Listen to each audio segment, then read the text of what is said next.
Look at your life today. Every limitation you feel, every chance you didn't take, every opportunity you let slip away behind it, you'll find fear. But fear is not a force outside of you. Fear is thought. And what is built in thought can be destroyed in thought. That's why the cure is in your own mind. In this message, I'm going to show you how to eliminate fear at its root. Not manage it, not suppress it, eliminate it. You'll learn why fear is nothing more than misuse of your imagination, why most people unknowingly feed it each day, and how to turn the same power that creates fear into the power that creates courage, faith, and confidence. If you've ever held back, if you've ever known the regret of chances not taken, this lesson will give you the tools to change that forever. And once you see fear for what it is, you'll wonder why you ever gave it power over your life. Fear is the thief of time. It steals opportunities before they are even tried. It whispers to a man that he cannot, and he believes it, and so he does not. And later, when he looks back, he blames fate, or luck, or circumstances, never realizing that the real thief was fear all along. The tragedy is that fear is not real in the way most people think. It is not a chain laid upon you by the world. It is not an enemy that forces itself into your life. Fear is thought, nothing more. It is the picture of defeat we hold in the mind, the expectation of loss, the imagining of pain. And because life reflects thought, those pictures become reality. But here's the great discovery. If fear is thought, it can be changed. The same imagination that pictures defeat can picture victory.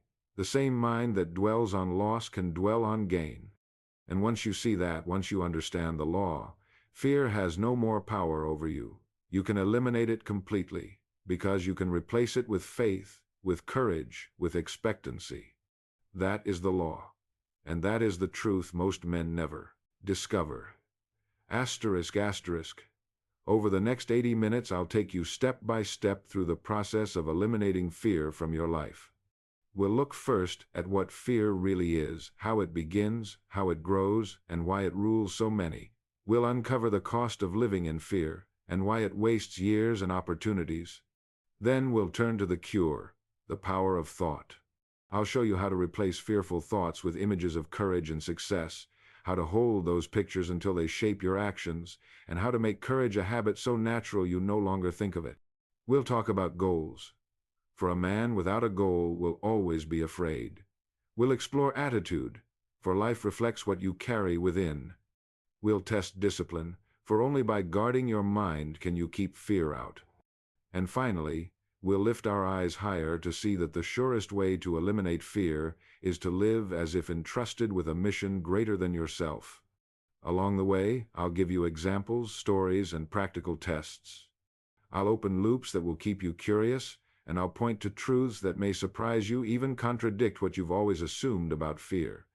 But if you stay with me, you will leave this message not only with understanding, but with a new power, for fear will no longer control you. You will know how to eliminate it completely, and in its place, build the courage, the faith, and the confidence to live the life you were meant to live. Here's something most people completely miss, and because they miss it, they spend their whole lives ruled by something that isn't even real. Fear is not a force outside of us. Fear is thought. It is the picture we hold in our minds of defeat, of loss, of failure, and we mistake that picture for reality, but it is only imagination misused. The very same faculty that can build worlds of confidence, vision, and faith can, when turned the wrong way, create prisons of fear. And the tragedy is that most men live their lives in these prisons, never realizing the bars are made of thought and that they hold the key in their own hands. Think about it carefully. When you are afraid, what is happening? You are seeing in your mind something that has not yet happened. You picture rejection, and your body reacts as though you've already been rejected. You picture loss, and you feel the sting of defeat before a single thing has occurred. You picture danger, and your nerves, your breath, your very heartbeat respond as though the danger were already real. The mind projects these pictures onto the screen of life, like a movie projector casting images across a wall. And just as in the theater, when the picture is frightening, we may gasp, we may tremble, even though we know deep down it is only light and shadow. Fear is the same. It is thought projected on the screen of the mind, mistaken for reality. Now let us see the stakes. If you don't understand this, if you go on believing fear is an external force pressing on you from outside, you'll remain its prisoner. You'll excuse yourself from opportunities, you'll hesitate when courage is needed, you'll live small when life is asking you to live large. And later, you'll look back at the chances you never took, and you'll call it fate or bad luck, when in truth it was fear, nothing more than thought. But once you see fear for what it is, it begins to lose its power, because a thought can be replaced, a picture can be changed, the projector can be turned toward a new image. So here is the solution. If fear is thought, then eliminate it by thinking new thoughts. If fear is a picture of defeat, then replace it with a picture of success. You cannot fight fear head-on. You cannot argue with it, wrestle with it, or chase it away. The more attention you give it, the stronger it grows. The only way to eliminate fear is to replace it. Just as you cannot remove darkness with a stick, you can only bring in light. So you cannot remove fear by struggle. You must bring in faith, courage, and expectancy. Hold those images in your mind. See yourself succeeding, advancing, overcoming. Replay those pictures again and again until they dominate. And as the new pictures take root, the old ones fade. The mind cannot hold both at once. Let me give you a simple example. Think of a salesman afraid to make a call. He imagines the door slammed in his face, the harsh rejection, the humiliation. His heart pounds, his palms sweat, and he hesitates. All of this, remember, before a single word has been spoken. But suppose he chooses another picture. He imagines himself welcomed, shaking hands, explaining his product with confidence, leaving the room with an order in his hand. He holds that picture, repeats it, carries it with him. Which image will shape his behavior? Which one will direct his actions? Which one will life reflect back? Always the one he holds most clearly and most often. Now, you may be thinking, but isn't fear natural? Isn't it something we can't help? And the answer is no. The instinct for caution is natural. The instinct for survival is natural. But fear, this constant, paralyzing misuse of imagination, is learned, and anything learned can be unlearned. The very same mind that creates fear can create courage. The very same imagination that builds prisons can build palaces. The choice is yours. So let me ask you, what pictures are you projecting today? Are you replaying defeat, rehearsing loss, expecting rejection? Or are you picturing growth, opportunity, and victory? Because whichever pictures you hold, those pictures will shape your life. You are the projector.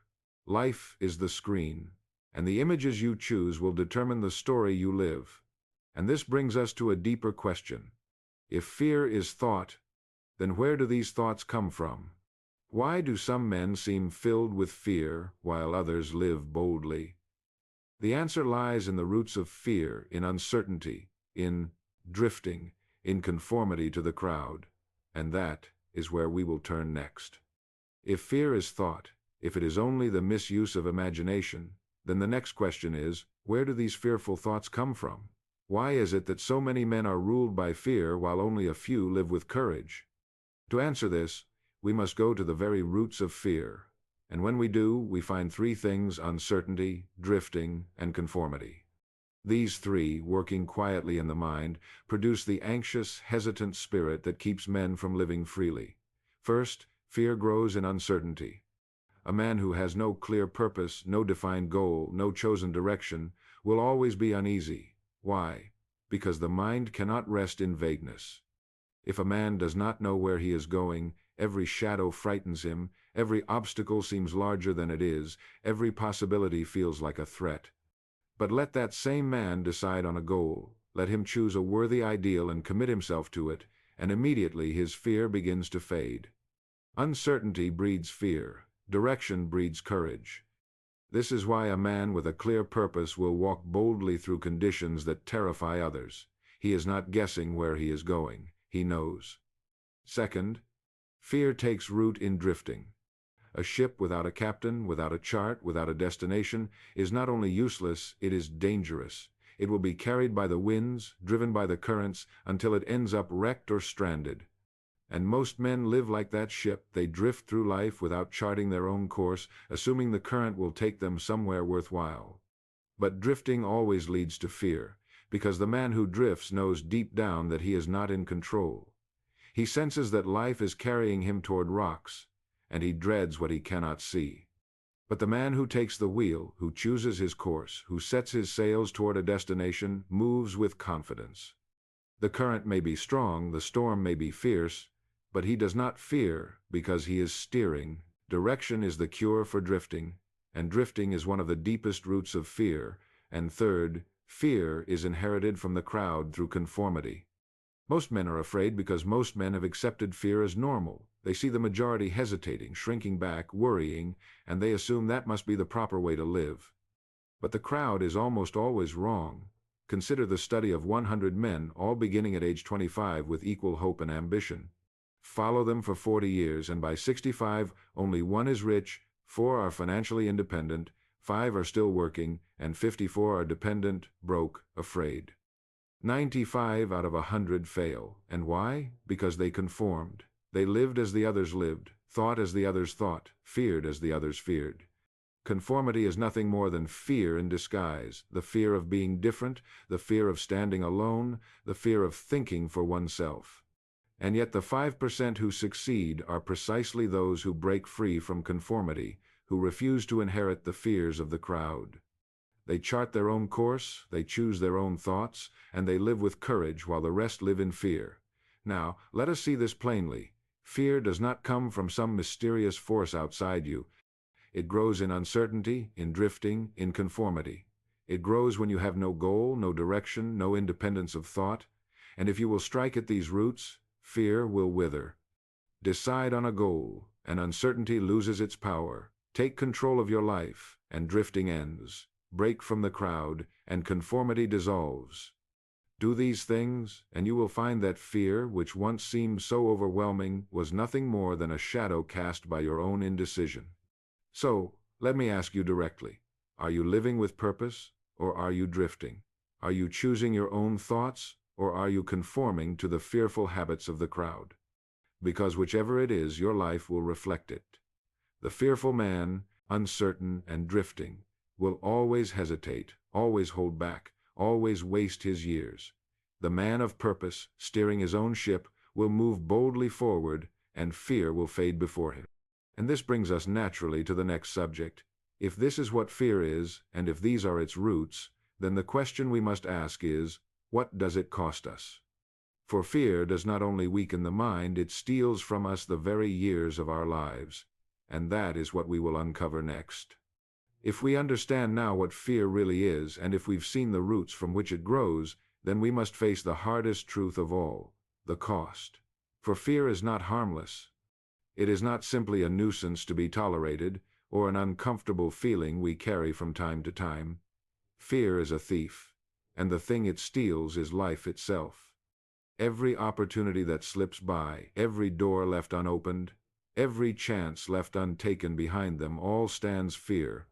Fear convinces a man to wait for a better time, to hesitate when courage is called for, to choose safety when boldness was the only way forward, and the result is years wasted, years that can never be lived again. Think about this carefully. Time is the one resource no man can buy back. Lose money, and you can earn it again. Miss an opportunity, and another may come along. But the days of your life, once gone, are gone forever. Fear does not simply make us uncomfortable in the moment, it wastes the very substance of our lives. It keeps us standing still while the clock continues to move. And later, when the man finally awakens to what fear has cost him, he discovers that not only are the opportunities gone, but the years themselves are gone with them. I once knew a man who worked diligently for 40 years. He went to the office every day. He completed his tasks. He earned his wages. Outwardly, it seemed he had lived a steady, respectable life. But deep inside, he had dreams he never pursued. He wanted to start his own business. He wanted to travel. He wanted to learn and to create. Yet each time the thought arose, fear whispered, "It's not safe. You might fail. Better to wait until the time is right." And so he waited, and the time never came. At 65, he looked back and saw clearly that he had spent his life marking time. He had given 40 years to fear, and fear had stolen them all. His work had sustained him, but it had not fulfilled him. His life had been lived, but it had not been lived fully, and his greatest burden was regret. This is the cruelest cost of fear, regret. Because regret is heavier than failure, and it lingers long after the chance is gone.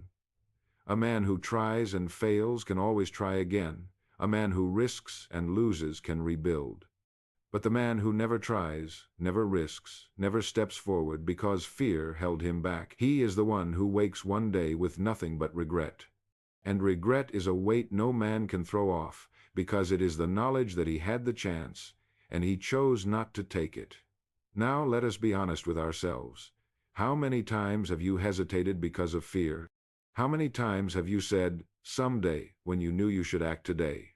How many doors have you left unopened? How many opportunities have you let pass? How many years have you spent waiting for conditions to be perfect? This is the silent theft of fear.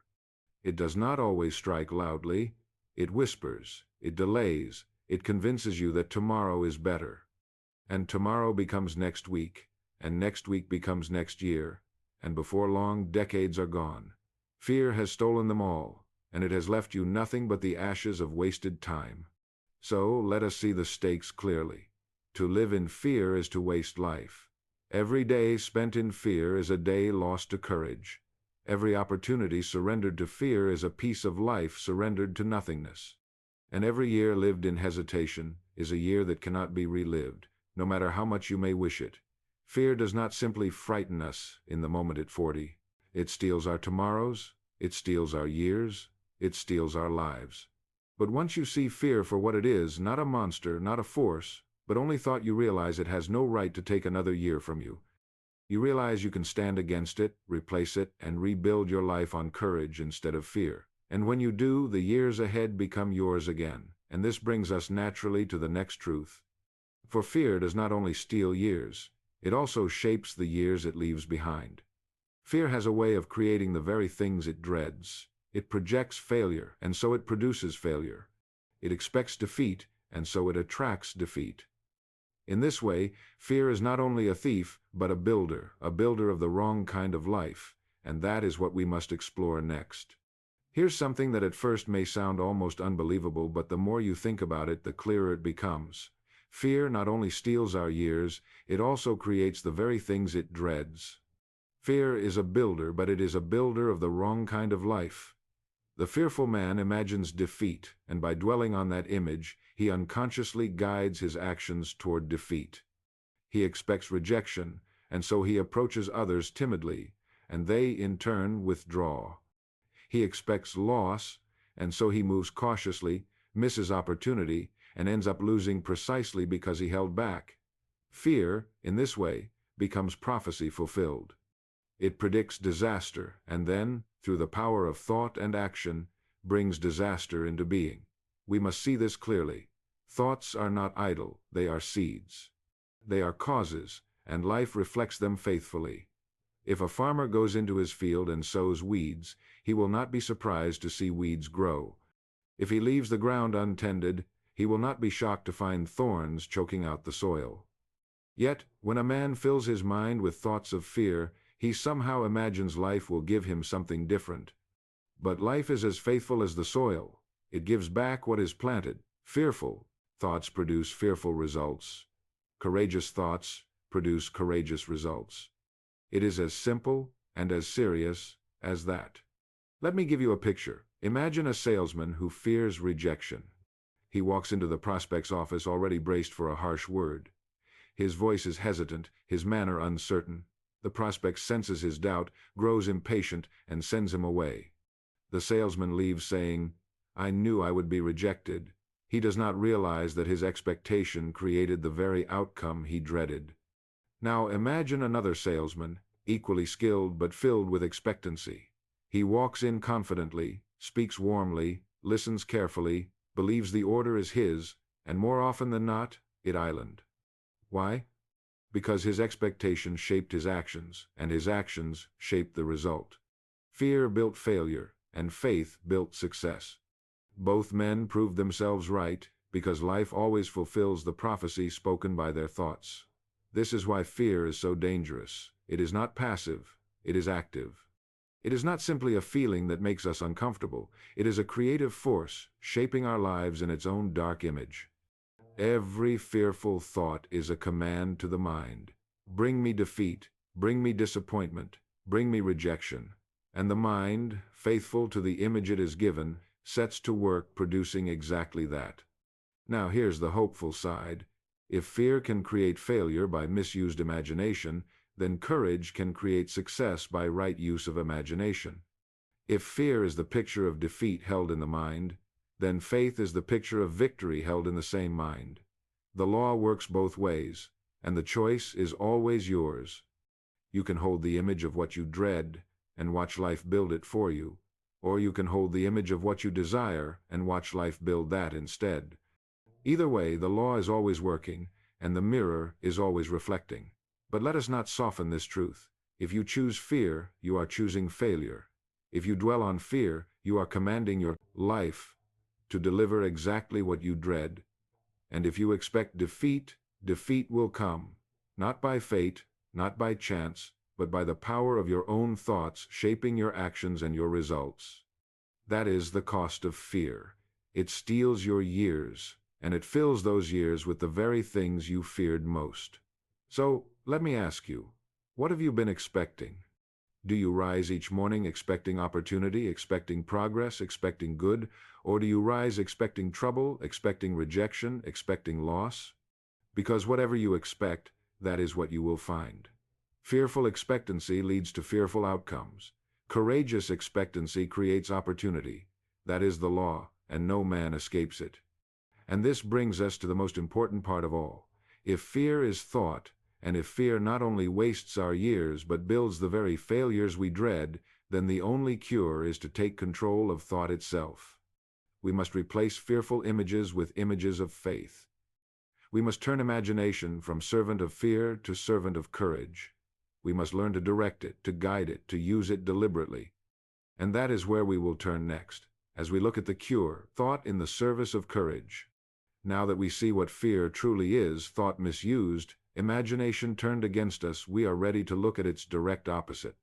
For every shadow has its light, every weakness its strength, every counterfeit its genuine.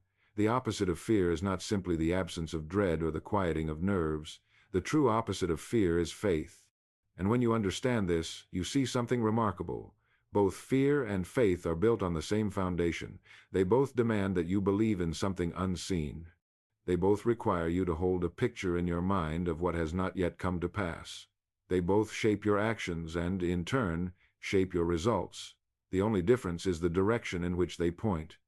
Fear believes in defeat before it arrives. Faith believes in victory before it is visible. Fear imagines loss. Faith imagines gain. Fear cripples action. Faith energizes it. One misuses imagination, the other uses it rightly. And since both are choices of thought, either can be chosen at any moment. Picture two men standing at the very same doorway of opportunity. One looks through and sees danger, the risk of failure, the possibility of ridicule, the chance of loss. His imagination paints a picture of defeat, and fear grips him. He hesitates, he turns away, he never enters. The other man looks through the same door and sees possibility, the chance to grow, the opportunity to succeed, the opening to a better life. His imagination paints a picture of success, and faith fills him. He steps forward boldly, he acts, and he discovers opportunities the fearful man will never know. The difference between them is not the door, not the circumstances, not the facts. The difference is the picture each one carried in his mind. One chose fear, the other chose faith. And life, faithful as always, returned to each exactly what he expected. Now let us see why this matters. If fear and faith both operate by the same law, then the choice between them is the most important choice you will ever make. Choose fear, and you will waste your years, shrink from opportunity, live small, and end with regret. Choose faith, and you will rise, you will act, you will persist, and you will discover possibilities you never knew were there. The stakes are nothing less than your entire life. And here is the truth. No man is born destined to fear, and no man is excluded from faith. Both are built by thought, and thought can be directed. So here is the solution. When fear rises, do not fight it directly. Fighting fear only gives it strength. For the more attention you give it, the more it grows. Instead, turn deliberately to faith. Picture what you want instead of what you dread. Imagine success instead of failure, gain instead of loss, progress instead of defeat. Build in your mind the image of the result you desire, and hold it firmly until it begins to shape your actions. For just as fearful pictures create hesitation, faithful pictures create courage. And just as fearful expectancy brings defeat, faithful expectancy attracts opportunity. Let me give you a clear example. The Wright brothers faced ridicule and doubt. Learned men declared that heavier-than-air flight was impossible. Yet the brothers held in their minds the picture of a flying machine. They imagined it so vividly, so faithfully, that it became more real to them than the laughter of their critics. And because they believed, they persisted. And because they persisted, they achieved. Their faith created action, and their action created history. Had they chosen fear instead, they would have abandoned their experiments, and flight would have waited for another. Fear would have killed their dream before it left the ground, but faith carried them into the sky. So let me ask you plainly, which pictures are you holding? Are you believing in loss before it arrives? Or are you believing in gain before it is visible? Because whichever you believe, life will prove you right. Fear is imagination misused, faith is imagination rightly used, and the power is in your hands to choose. And this brings us to the practical next step. For it is not enough to understand that faith is the opposite of fear. You must know how to replace one picture with another, how to shift the image in your mind until faith dominates and fear fades. And that is what we will uncover next. Now that we understand fear and faith are born of the same source, that both are nothing more than imagination pointed in different directions, we come to the heart of the matter. For the real question is this: how do we move from one to the other? How do we stop the fearful pictures from running across the screen of our minds and replace them with images of confidence, progress, and success? The answer is simpler than most people ever realize. You cannot fight fear directly. You cannot push it away, argue with it, or wrestle it into silence. The more you resist a picture, the stronger you make it, because what you resist you also give attention to, and whatever you give attention to grows. The only way to eliminate fear is to replace it. Just as you cannot remove darkness with a stick, you can only bring in light, so you cannot remove fear. By struggle, you must replace it with faith, with vision, with a clear and deliberate picture of the life you desire. Think of your mind as a movie projector. On the reel of film are the images you play, most often images of your own choosing, or images you have allowed to slip in by habit or influence. Whatever film you place on the reel is what shines through the lens, and the world you experience is the screen on which it appears. Now, if you are afraid, what has happened? You have placed the wrong reel on the projector. You are playing a film of failure, of rejection, of danger. And no matter how much you scold yourself for it, as long as that film remains in place, the picture will not change. But the moment you remove the reel of fear and replace it with the reel of faith, a film showing victory, progress, courage, success, the entire picture changes. The projector is the same. The light is the same. But the image is new. And with a new image, your thoughts shift, your actions shift, and soon your life begins to shift as well. Now, let us be practical. How do you replace the picture? The first step is awareness. Most men live with fear pictures running across their minds without ever stopping to notice. They feel uneasy, hesitant, anxious, but they never ask, "What am I imagining right now?" The moment you stop and notice, you will see the image clearly. Perhaps it is a picture of failure in business, of being rejected by others, of standing on a stage and forgetting your words. Whatever it is, recognize it for what it is, a picture, not reality. And once you see it as a picture, you are free to replace it. The second step is deliberate imagination. Choose the opposite picture. If your mind shows you failing, imagine yourself succeeding clearly, vividly, in detail. If your mind shows you rejected, imagine yourself welcomed. If your mind shows you weak, imagine yourself strong.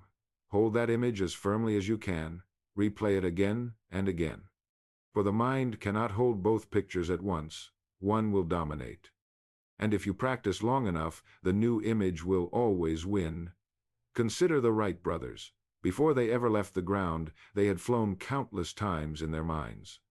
They pictured the machine, they imagined the lift, they saw themselves soaring. The world called it foolishness, but their image of flight was so clear, so constant, that it became more real to them than the laughter of their critics. And because they held that image, their actions aligned with it, their persistence fed it, and one day, the world saw in reality what they had first seen only in thought. That is the power of replacing the image.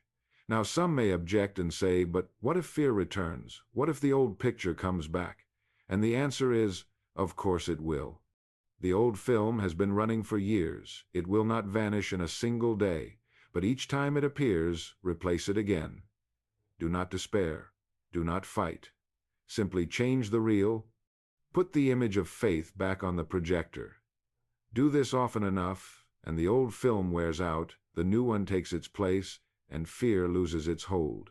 Persistence is the price, but freedom is the reward. So let me ask you, what picture are you playing most often? Because your life will always follow the film you project. If you don't like the life you see, change the reel, replace the image. Put on the film of courage, of faith, of expectancy, and soon the screen of your life will reflect it. And this brings us to the next great truth. For while images and thoughts shape us, it is only when we begin to act that fear truly vanishes. Fear lives in anticipation, it dies in action. And that is where we must turn next. Now let us look at something that changes everything once you see it clearly. Fear lives in anticipation. It feeds on hesitation, on waiting, on standing at the edge of a decision and imagining all the ways it could go wrong. But the moment you step forward, the moment you act, fear loses its power. It vanishes like a shadow before the rising sunday. This is why action is the great antidote to fear. A man who sits and broods over what might happen will always grow more afraid, but the man who stands and acts finds his fear shrinking behind him. Action builds confidence, and confidence kills fear. Think about the times you've been most afraid. Was it when you were in the middle of the task, or was it before you began? The student fears the examination most while he is waiting for it to start. The actor trembles behind the curtain, not once he is out on the stage.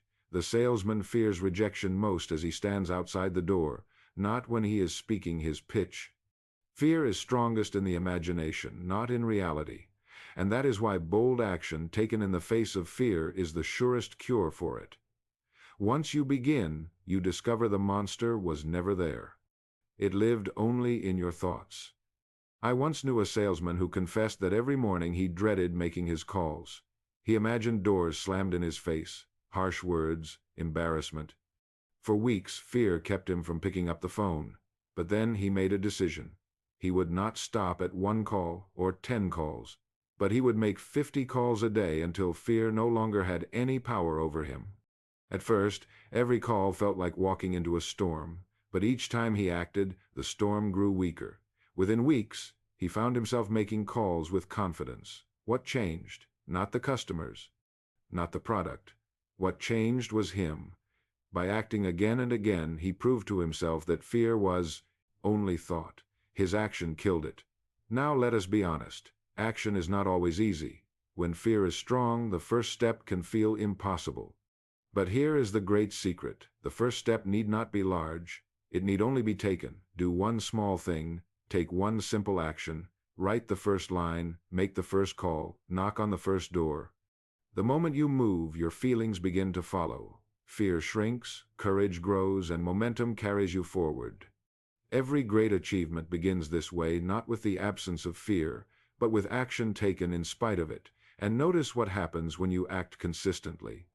Each action builds a memory, and each memory becomes evidence. The mind begins to say, I have done this before, I can do it again.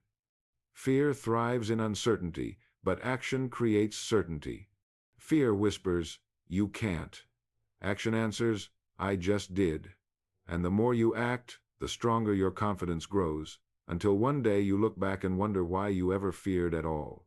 So, let me set the stakes clearly. If you wait until fear is gone before you act, you will never act, because fear does not leave by waiting, it leaves by action. The man who insists on courage before action will never know either. The man who acts first will find that courage has been with him all along. This is the difference between those who live in fear and those who live in freedom.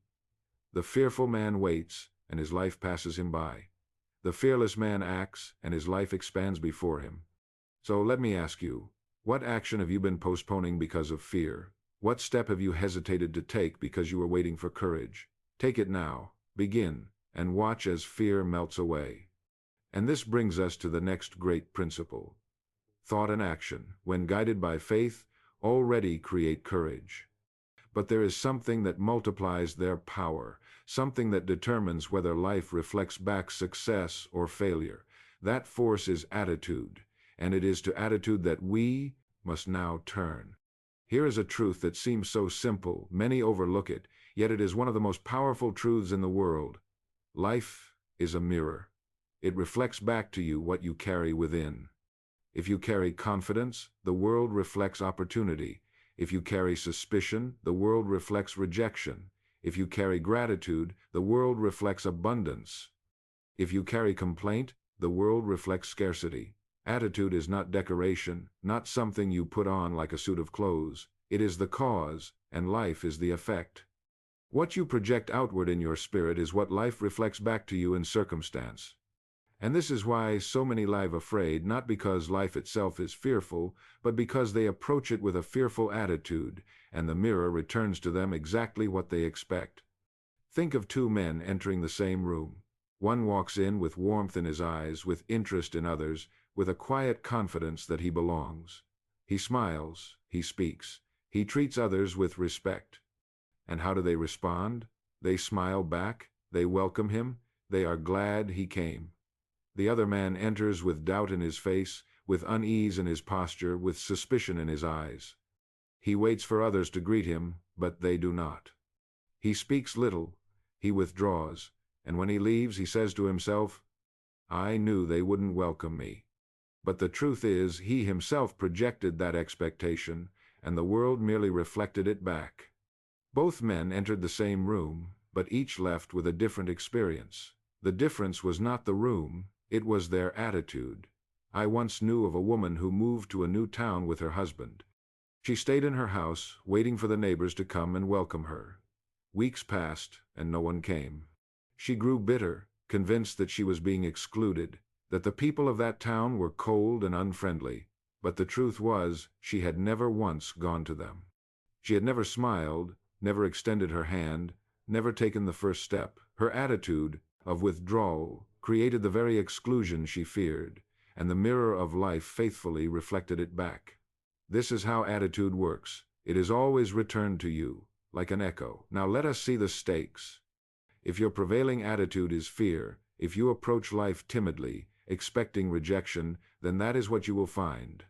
People will withdraw, opportunities will close, circumstances will confirm your fear, and you will say, "See, I knew it would happen." But what really happened is that life mirrored your expectation. On the other hand, if your prevailing attitude is courage, if you approach life with expectancy, with gratitude, with the quiet conviction that good is coming to you, then that too will be reflected. People will respond more warmly, doors will open more easily, circumstances will bend more favorably, and again you will say, "See, I knew it would happen." The difference is not in life. The difference is in attitude. So let me ask you directly, what are you projecting each day? Do you walk into the world carrying suspicion, complaint, defeat? Or do you walk into the world carrying gratitude, expectancy, and confidence? Because whatever you project, life will reflect. You cannot fool the mirror. You cannot pretend on the outside while carrying fear on the inside. Sooner or later, the truth within is revealed in the world without. And this is why attitude is the great multiplier of courage. Thought alone can build pictures. Action alone can move you forward. But without the right attitude, those efforts are weakened. The man who works with a poor attitude finds his labor heavy, his opportunities few, his results disappointing. The man who works with a great attitude finds his labor lighter, his opportunities many, his results multiplied. Life reflects his spirit, and his spirit is one of courage, not fear. And this brings us to the next step, for it is not enough to have a great attitude now and then. To live free of fear, we must build the habit of expectancy, the daily practice of expecting the best and preparing for it until it becomes automatic. And that is where we will turn next. If life is a mirror, and if it always reflects what we project, then the wisest thing any of us can ever do is decide what reflection we want to see and then live in such a way that the mirror has no choice but to give it back.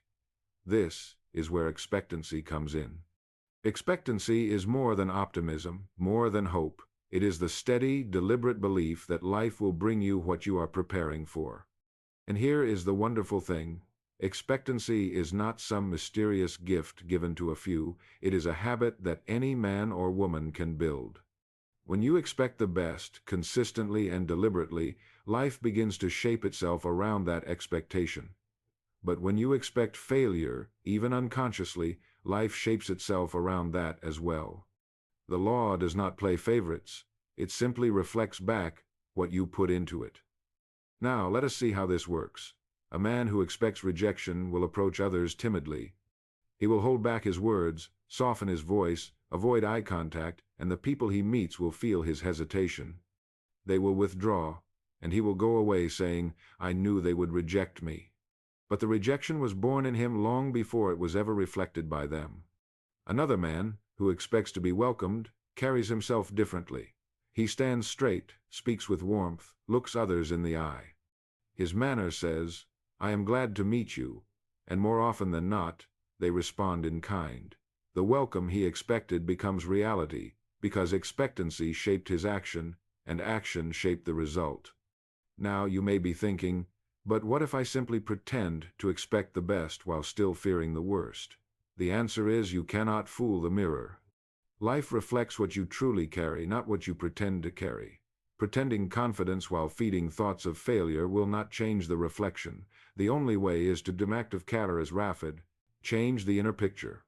To discipline your mind each day until expectancy becomes real, until it is the settled conviction of your heart. And this is why I say expectancy is a habit. It must be practiced, repeated, reinforced, until it becomes second nature. Here is a simple way to begin. Each morning, before you step into the day, remind yourself of the good you expect. Speak it to yourself, hold it in your mind, carry it with you. Then, as you move through the day, look for evidence of it. When something small but good happens, recognize it as a return on your expectancy. This builds a feedback loop in your mind, training you to see the best and to expect more of it. Each evening, reflect on the day and find at least one moment where life reflected back your expectancy. Give thanks for it. Gratitude strengthens expectancy, and expectancy builds courage. Think of a cold stove on a winter morning. A foolish man sits before it saying, "Give me heat, and then I'll put in the wood." But you and I know better. The stove will not give heat until fuel is placed inside. Life works the same way. Most men say, "Give me success, and then I'll believe. Give me joy, and then I'll be grateful. Give me courage, and then I'll expect the best." But life answers, "Put in the fuel first." The fuel is your expectancy, your gratitude, your belief. Put them in, and the warmth, the reward, the success come after. Always after. Now let me set the stakes clearly. If your habit is to expect little, you will receive little. If your habit is to expect trouble, you will find trouble at every turn. If your habit is to expect fear, you will live afraid. But if you build the habit of expecting good, if you practice gratitude and expectancy daily, then courage will rise naturally in you. Opportunities will appear where once you saw none. People will respond warmly where once you met only indifference. Life will reflect what you have chosen to project. So let me ask you, plainly, what do you expect when you rise each morning? Do you expect progress, growth, success? Or do you expect difficulty, disappointment, fear? Because whatever you expect, that is what you will find.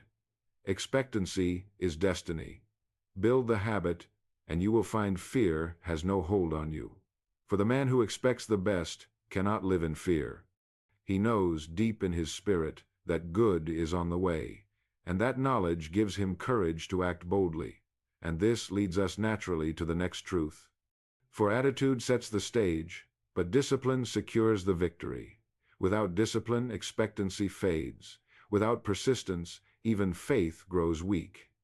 And so, to live free of fear, we must learn to discipline our thoughts daily and persist beyond feelings until courage becomes our very nature. That is where we must turn next. We have spoken of fear as thought, of its roots in drifting and conformity, of its cost in wasted years, and of the way it fulfills its own prophecy. We have seen that faith is its opposite, that images can be replaced, that action dissolves hesitation, and that attitude and expectancy shape the reflection life gives back.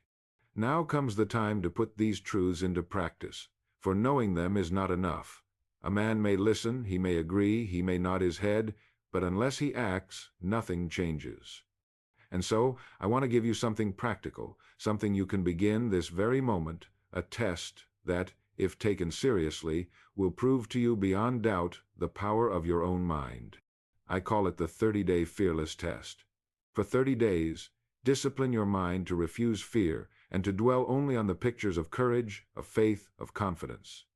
For 30 days, do not permit fear to dominate a single thought. Each time it rises, replace it at once. Each time it whispers, answer it with courage. For 30 days, live as though you were fearless, and you will discover that in truth, you are. Why 30 days? Because habits are not built in a moment. They are carved into the mind by repetition. Anyone can hold a bold thought for an hour. Many can do it for a day. Some can even manage it for a week. But sooner or later, the old patterns return, the weeds creep back into the garden, and the man who thought he was free discovers that fear still waits at the door. But 30 days is long enough to weaken the old habit and to begin a new one. 30 days of deliberate discipline is long enough to prove to yourself that fear is nothing more than thought, and that you are master of your thoughts. Think of your mind as a garden. The soil is always ready, always fertile, and it will return whatever is planted in it. Plant fear, and fear will grow. Plant courage, and courage will grow. Leave it untended, and weeds will appear by themselves. The gardener who wants roses cannot afford to let weeds take over. He must plant, water, weed, and watch, daily, until the flowers bloom. And so with your mind. For 30 days you are to tend it like the most important garden in the world. The moment a weed of fear appears, pull it out and replace it with a seed of courage. Do not let fear grow even for a day. Plant only faith, expectancy, confidence, gratitude. If you do this faithfully, you will find your garden transformed. Now do not expect it to be easy. Fear will return. Old images will rise. Doubts will whisper. That is natural, for you are undoing years, perhaps decades of habit. But each time fear appears, do not despair. Do not wrestle with it. Simply replace it. Change the reel on the projector. Put back the picture of courage, of success, of confidence. And each time you do, you weaken fear's hold and strengthen your own. In time, the fearful images will appear less often, and the pictures of courage will appear more naturally until they become your default state. Let me give you this practical step. Write down your goal clearly and simply on a card you can carry with you. Each morning, read it aloud. Each evening, read it again. During the day, whenever fear tries to rise, take out the card, look at it, remind yourself of what you are building. For 30 days, make that goal, that picture, the central focus of your thought. Refuse to give fear even a foothold. And you will see, within a month, changes that others will call miraculous, though they are nothing more than the law working as it always has. Understand this clearly. The 30-day fearless test is not about pretending fear does not exist. It is about proving to yourself that fear has no rightful power over you. It is about disciplining your thought until fear is replaced by courage, not once, not occasionally, but habitually. And once you have lived this way for 30 days, you will never again doubt the truth that you become what you think about. You will know it, not as theory, but as experience. And this leads us to the next truth. For while 30 days can begin a new habit, while discipline can replace the images of fear with pictures of faith, the real secret lies in persistence. Because fear will return, feelings will change, circumstances will test you, and only persistence, long after the enthusiasm has faded, can secure the victory. And that is where we must turn next. Discipline will carry you through the 30-day fearless test. It will show you that fear is thought, and thought can be replaced. But if you wish to live fearlessly, not for a month, not for a season, but for the rest of your life, you must go further. For fear has a way of returning, not because the law is broken, but because old feelings rise again. And here is the danger. If you mistake feelings for truth, you will slip back into fear. The man who lives by feelings will never live free, because feelings change like the weather, bright today, gloomy tomorrow, bold in one moment, hesitant in the next.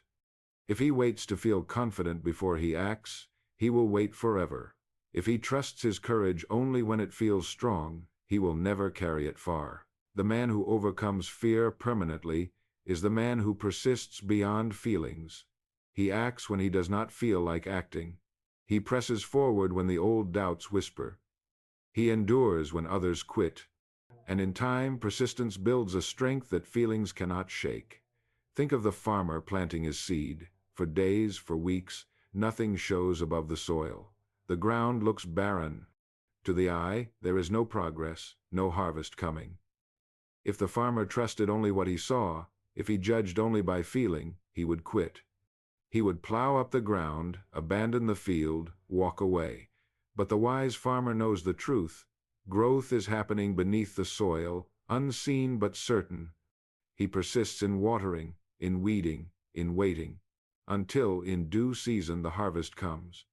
The same is true in life. Many men abandon their goals too soon, because they do not see results quickly enough. They judge by feelings, by appearances, and they quit just before the breakthrough. But the man who persists, who continues day after day, even when nothing seems to be happening, is the one who reaps the harvest. I recall the story told by Russell Conwell in his famous lecture, Acres of Diamonds. A farmer, restless and dissatisfied, sold his land to search for riches elsewhere. He wandered far and wide, spent his life in pursuit, and died penniless. Meanwhile, the man who purchased his farm discovered one of the richest diamond mines ever found, right under the very ground the first man had abandoned. How many lives end the same way? Men quit too soon, dig too shallow, abandon their purpose just before discovering the treasure within reach. And why? Because they trusted feelings instead of persistence. They felt discouraged, so they gave up. They felt afraid, so they turned back. And so they wasted the very riches that persistence would have revealed. Understand this clearly. Courage is not the absence of fear, and persistence is not the absence of discouragement. Courage is action taken in spite of fear. Persistence is action taken in spite of discouragement. If you wait until the way feels easy, you will never walk it. If you wait until all fear is gone, you will never begin. But if you act in the face of fear, and if you persist in the face of discouragement, then fear loses its power, and discouragement becomes the very soil in which your strength is grown. So let me ask you, how many times have you quit just before the harvest? How many times have you turned back because you did not feel strong, because you did not see results, because the way seemed too long? Every man faces that moment, and the difference between those who fail and those who succeed is what they do in that moment. Most quit, a few persist, and those few change the world. Now let us set the stakes. Without persistence, even the best discipline will fade. Without persistence, even the strongest faith will weaken. Without persistence, even the clearest goal will remain unfulfilled. But with persistence, every obstacle can be overcome, every fear can be dissolved, every worthy ideal can be realized. Persistence is the secret that carries a man beyond feelings, beyond moods, beyond hesitation, into the strength of character that nothing can move. And this brings us to the highest truth of all. For persistence, discipline, faith, and courage are all powerful, but they are multiplied and secured when tied to a purpose greater than yourself. The man who lives only for his own comfort will grow weary. The man who lives only for his own success will grow restless. But the man who lives for service, for contribution, for a mission entrusted to him will never run out of strength, because his courage does not rest on himself alone. And that is where we must now turn. We have seen fear for what it is, a misuse of imagination, a shadow that grows from uncertainty, drifting, and conformity. We have traced its cost in wasted years and wasted lives. We have seen how it creates the very defeats it dreads. We have uncovered its cure in faith, in replacing images, in action, in attitude, in expectancy, in discipline and persistence. But there is still one more step, the highest and most liberating truth of all, and it is this: fear vanishes when life is lived for a mission greater than oneself. For a man absorbed in service has no room for fear. His eyes are not on himself, on his own comfort, his own safety, his own success. His eyes are lifted higher, fixed on a purpose beyond him, and in the presence of that purpose, fear dies. Think of the difference this makes. Man who lives only for himself is always afraid, afraid of loss, afraid of rejection, afraid of failure. Why? Because he is always protecting something small, something fragile, something that can be taken away. His thoughts circle around his own security, and in that narrow circle fear breeds endlessly. But a man who lives for a mission, who sees his life as service, who believes he was sent here to contribute, to build, to give, that man cannot be held by fear. He may feel the flutter of it now and then, but it passes quickly, because his mind is occupied with something larger. He is not asking, "What will happen to me?" He is asking, "What can I give? What must I do? How can I serve?" And the man who asks those questions has no time left for fear. Picture a river flowing through the land. If it tried to hoard its waters to keep them for itself, it would become shallow, stagnant, lifeless. But because it pours itself out, because it serves the land around it, it grows stronger, deeper, more powerful. So it is with your life. If you hoard your gifts, your talents, your opportunities, they shrink and wither. But if you pour them out in service, if you give them freely, if you live for a mission, they multiply. And in the flowing, in the giving, you find strength you never knew you had. Fear shrinks away in the presence of that flow. I have seen this in business, in work, in daily life. When men labored only for their own profit, they grew restless, anxious, always afraid of losing what they had gained. But when they shifted their minds to service, to creating value, to helping others grow, fear dissolved. Their confidence rose, their opportunities multiplied, and their prosperity became a natural byproduct of their service. The law was clear. Fear dies where service begins.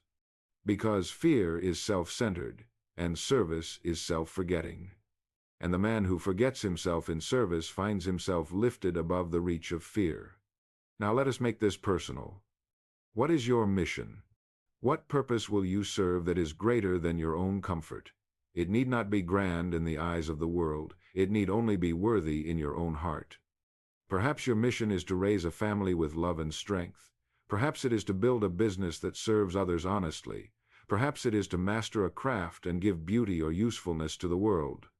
Whatever it is, if you take it seriously, if you see yourself as entrusted with it, as though heaven itself had sent you here to fulfill it, then fear will lose its grip on you.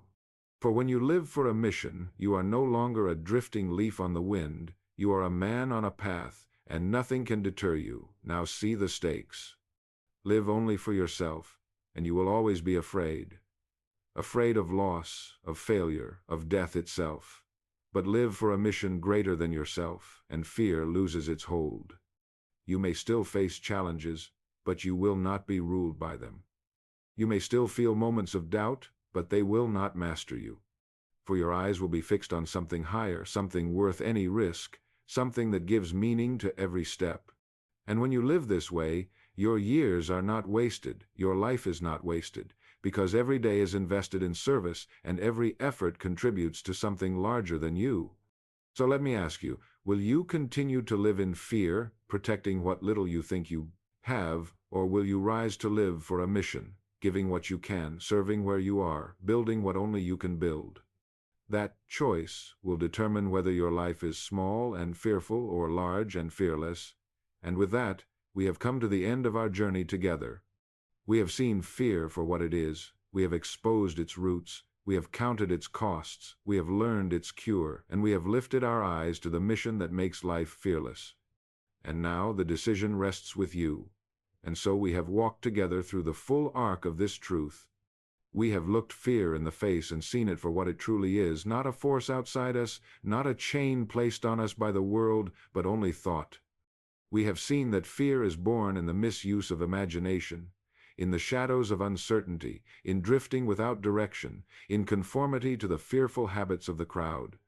We have seen the cost of it: wasted years, wasted lives, opportunities missed, regret accumulated, and the bitter knowledge that fear not only robs us of life, but creates the very defeats we dreaded. But we have also seen the cure, the replacement of fear with faith, the power of a new image, the strength of bold action, the mirror of attitude, the habit of expectancy, the discipline of guarding the mind, the persistence of enduring beyond feelings, and finally, the higher call of service, the mission that lifts a man above fear because he no longer lives only for himself. These truths are not theories. They are laws, and they work unfailingly in every life. So let me say it plainly. Fear is not your master. Fear is not inevitable. Fear has no rightful power over you. You can eliminate it completely, because you can direct your thoughts. You can replace the images that once chained you. You can act boldly, persist faithfully, expect confidently, and serve greatly.